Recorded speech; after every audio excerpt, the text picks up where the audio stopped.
Tonight, Senate confirms ministerial nominees. Governor Itola reiterates commitment to prosperous Osun. Finland, Sweden set to join NATO.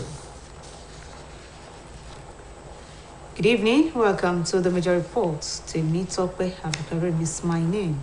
The Senate has confirmed all the 7 ministerial nominees by President Muhammadu Buhari. The nominees who appeared before the Senate committee are Henry Ikechukwu from Abia State, Umana Okun from Akwa Ibom, Eku Makama Joseph from Ebonyi, and Goodluck Opia from Imo State. Others are Umar Yakub from Kano State, Ademola Adeguroye from Ondo, and Odum Hodi from Rivers State. The Senate went into the screening of the nominees after attending to a Kurimado's list, as stated in the other paper of the day. Governor Adegboyega Itola says the all-round development in various sectors of the economy will continue to remain the priority of his administration for improved living standard of the populace. Governor Itola gave the assurance at the Palace of Ataoja of Osogbo Land during his re-election campaign tour to Osogbo and Olorunda local government areas. Adebari Ejimakinde now reports. The campaign train for the re-election of Governor Adegboyega Itola turned up at Olorunda and Osogbo local government areas of the state of Osun. His first port of call was the Palace of Ataoja of Osogbo Land, Obajimo Olanipekunlaroye II, where he paid homage to the traditional rulers in the areas. Speaking at the forum, Governor Adegboyega Itola assured of his commitment to further enhance the progress and development of communities in the state of Osun and Osogbo in particular, being the state capital. He added that he didn't take for granted the development of the state capital, which informed the allocation of bulk capital for the construction of roads, Olaiya flyover, among other infrastructural projects, in order to make it a befitting status as the seat of power and for the benefit of the people. The state helmsman appreciated the monarch for the support given to his administration while seeking for more assistance ahead of the governorship election slated for 16th of next month. Ibi ni seat of power. So di dandan kéèyàn mójútó Òṣogbo. So wọ́n máa tẹ òṣèlú máa nǹkan tí a jọ ń ṣe. Kò sẹ́ni tó kọ́ mi tí mo fi ṣe Adébúwọ̀dù. Kò sẹ́ni tó kọ́ mi tí mo fi ṣe Ọláìyá.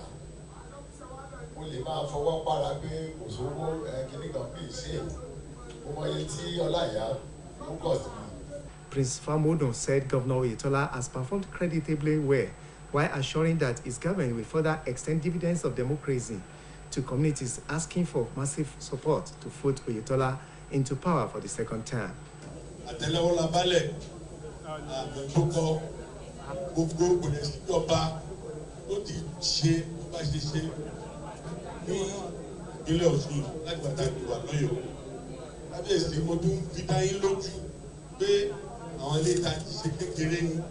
Earlier, the Director General APC State Campaign Council, Dr. Surajuddin Ajibola, said APC remains the only party that guarantees and committed to good governance, as well as the development of Osun, citing myriads of developmental projects put in place for the benefits of mankind.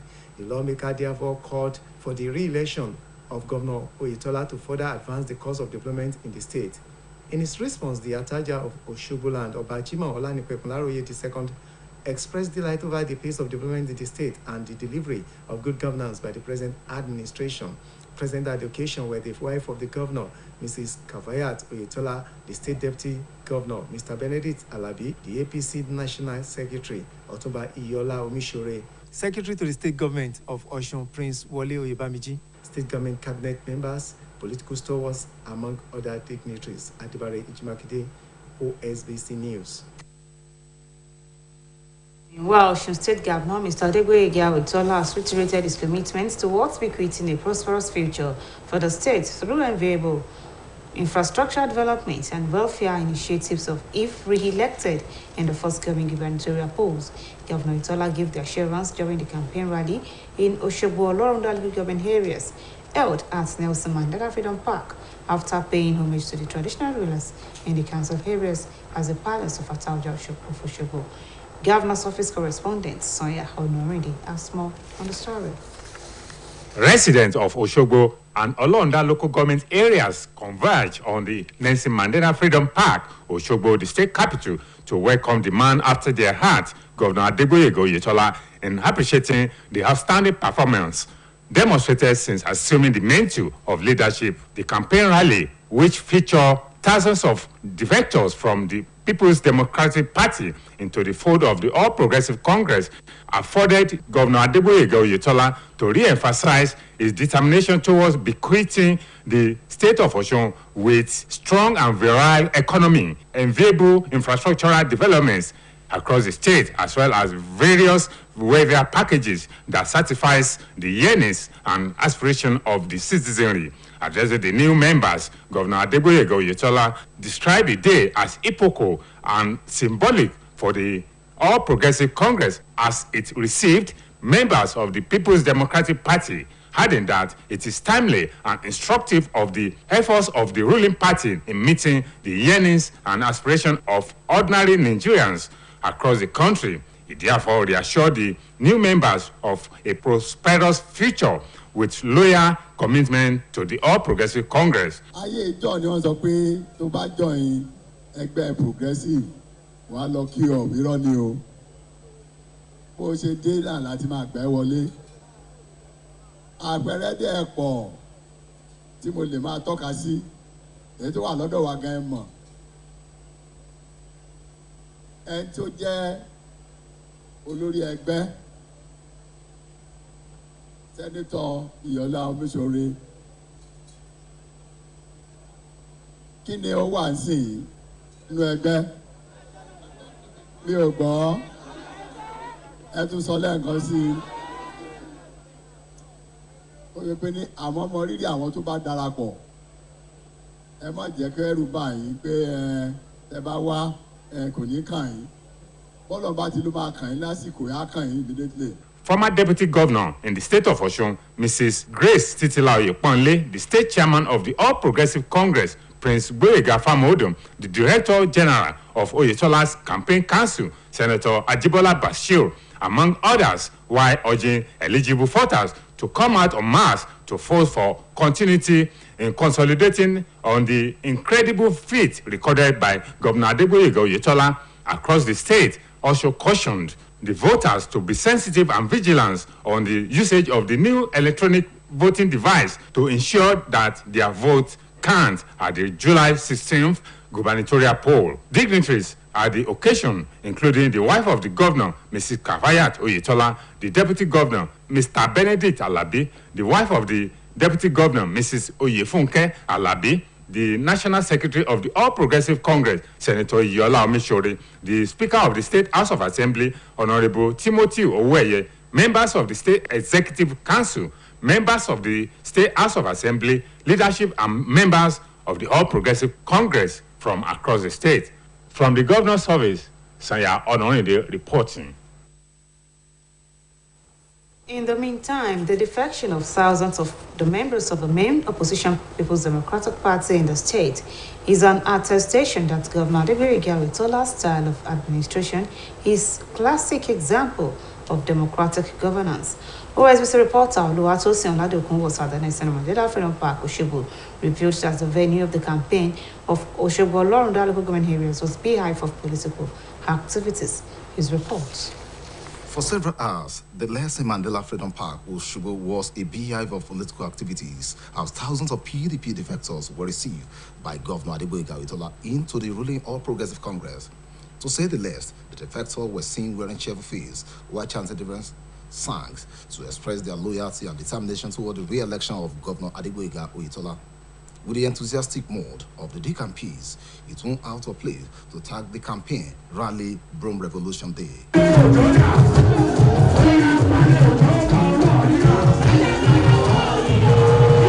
Evidently speaking, the mammoth crowd that converged on the Nelson Mandela Freedom Park, Oshogbo, is further cementing or showing people's affinity towards the re-election of Governor Adeboye Oyetola come July 16 governorship election. The victory of Governor Adeboye Itola is not negotiable as the party faithful farms, market men and women, artisans, and supporters of Governor Adeboye Itola declared that the developmental strides of the man at the helm of affairs are enough reason that will convince them to support his re-election. Taking the microphone to announce his public declaration was the former deputy governor candidate under the PDP in 2018 governorship election, Prince Albert Adiogun. According to him, his defection is anchor on the immediate need to appreciate Governor Adeboye Itola for deeming it necessary and work round the clock in making Senator Iyola Omishori as the national secretary of the ruling party. Prince Adiogun also informed the gathering that his former party is fond of spreading seeming primitive and lifeless rumors against the state workforce salary payments, a development which he described as a fallacy of the century.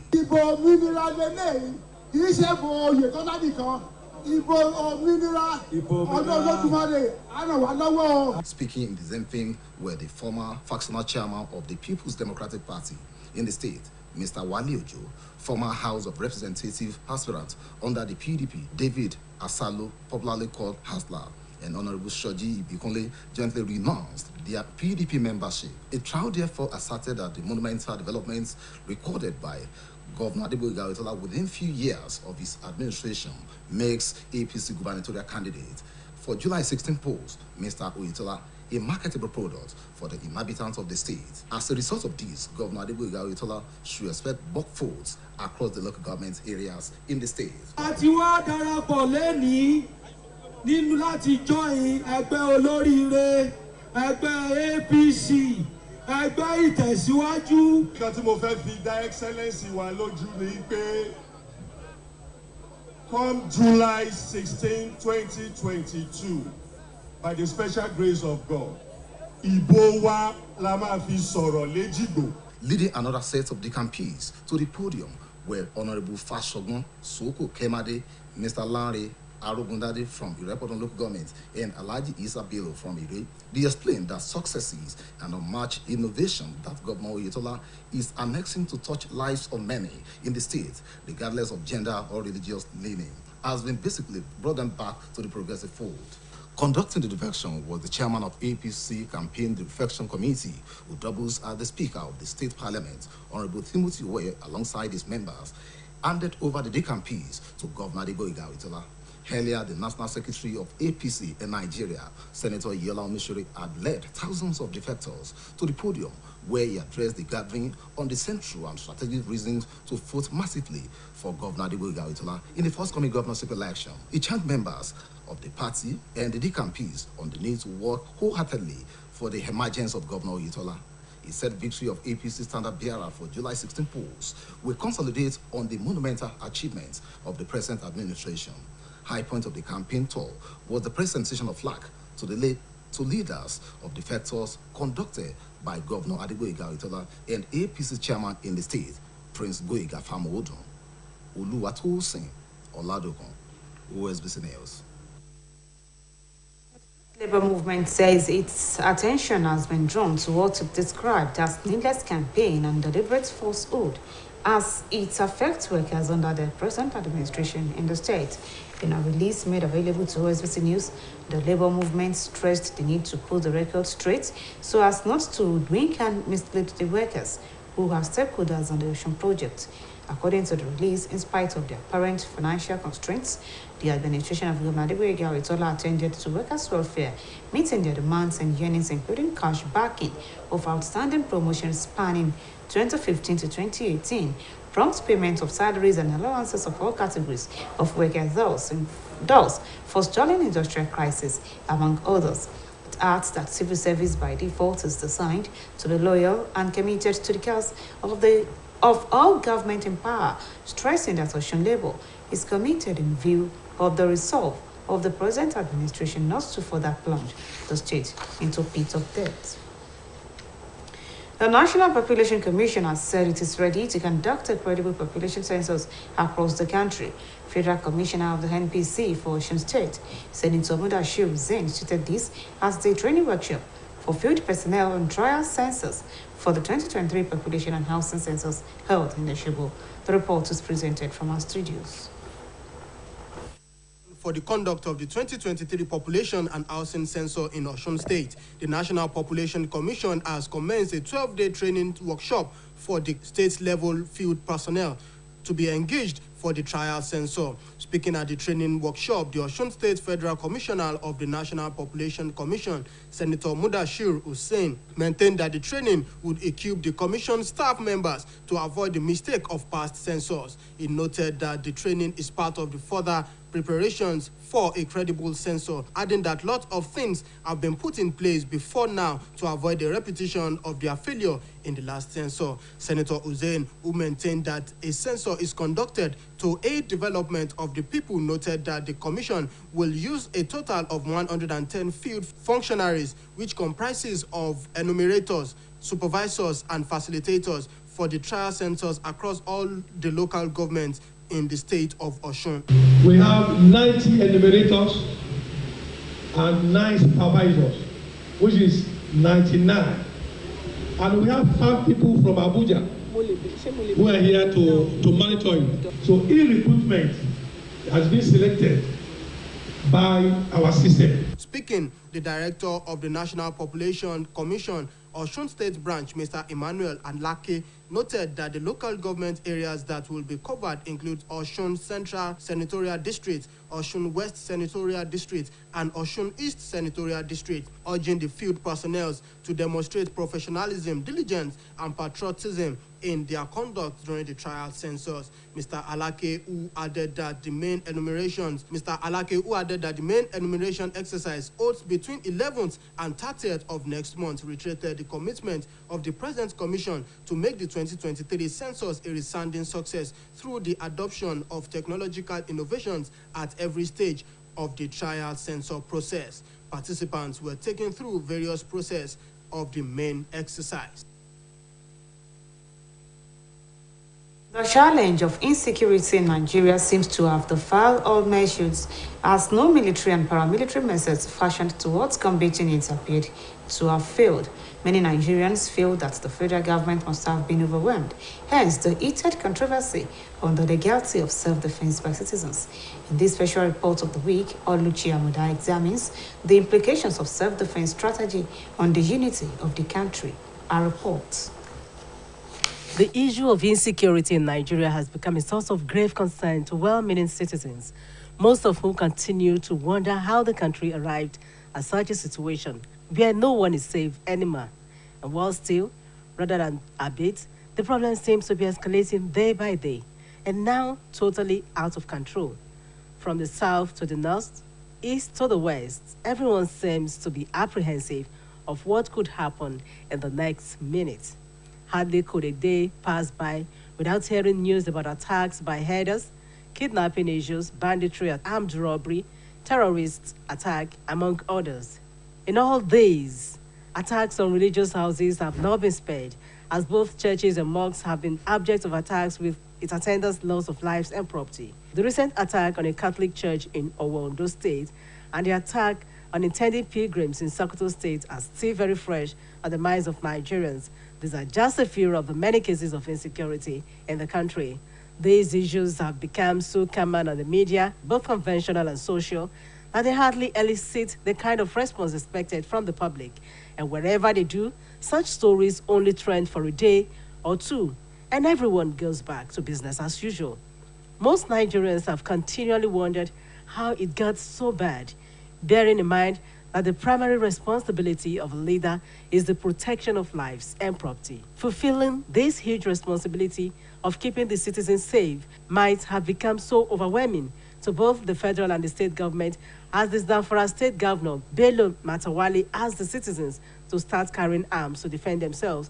The governor noted that self-defense is part of survival. The statement generated and has continued to generate controversies among Nigerians. While some feel that self-preservation is the first law of nature and everyone should be able to defend him or herself, others believe that allowing everyone to carry arms will be counterproductive and lead to chaos. The Chief of the Defense Staff, Major General Lokio Irabo, disagrees strongly with the governor, saying that it is against the law.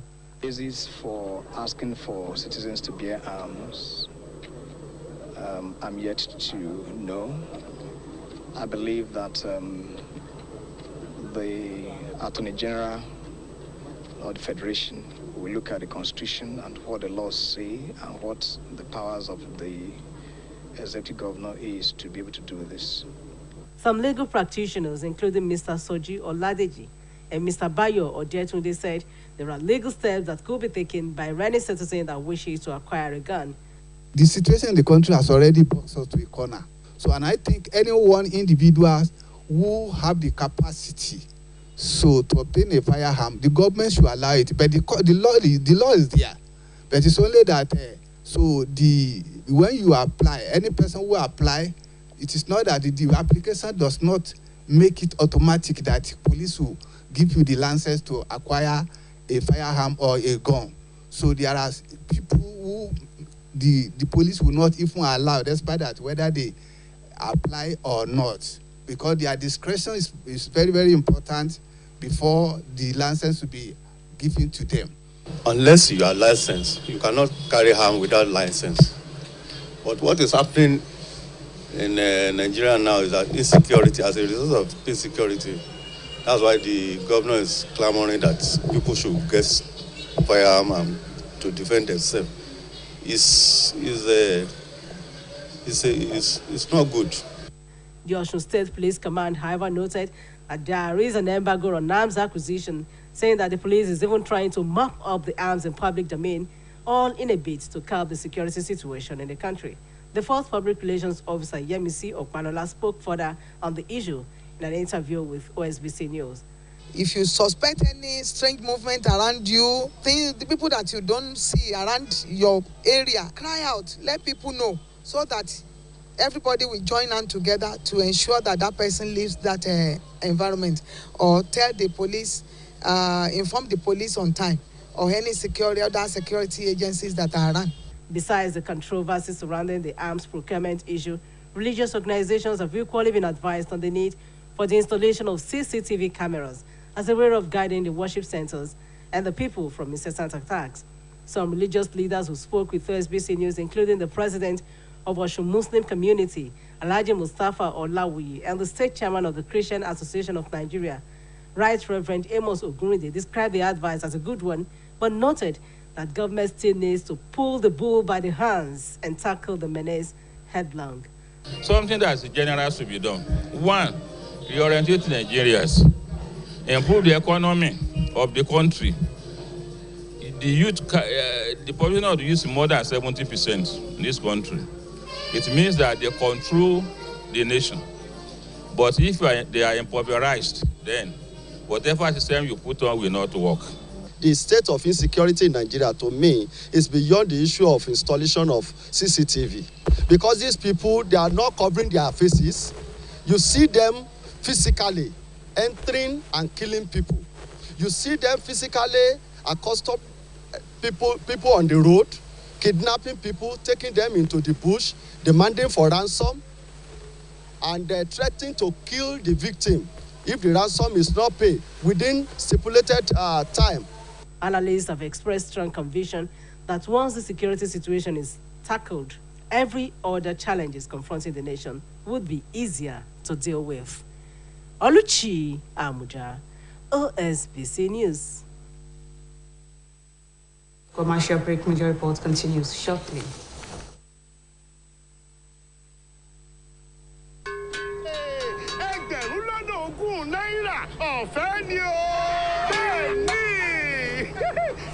So NIN pẹ̀lú ohun ìpè glo yín òun ló bá tán lówó bá dé bẹ́ẹ̀ ni ọ̀nà báwo la ṣe máa so NIN number wa mọ́ òpó ìpè glo line wa. ó simple ìwọ testa 109 hash. irú àwa tí a wà ní nọ́mbà ìdánimọ̀ NIN yìí rárá ń kọ́. ẹ lọ sí ẹ̀ka ilé ìtajà Glo kẹ́ ẹ lọ fi orúkọ yín sílẹ̀ níbẹ̀ òun lè bá ṣe lówó bá dé.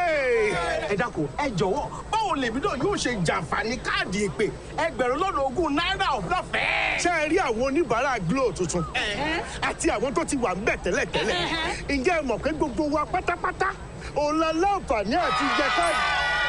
èmi náà mo ti gba $20,000.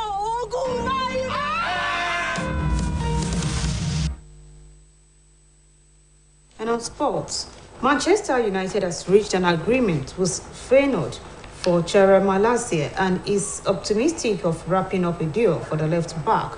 The package is around an initial £13 million, with a further £1.7 million in add-on, and is expected to include a sell-on clause. Agreeing personal terms with the 22-year-old should not be a problem. On the foreign scene, NATO ally Turkey has lifted its veto over Finland and Sweden's bid to join the Western Alliance after the three nations agreed to protect each other's security, ending a weeks-long drama that tested allied unity against Russia's invasion of Ukraine.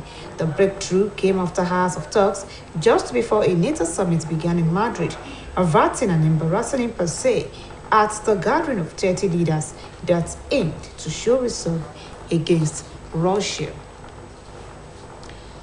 That ends the major reports tonight on OSBC Television. We thank you for watching. It was edited by Coyote Adebayo. Tomorrow is another time for a fresh edition of Bulletins. Good night.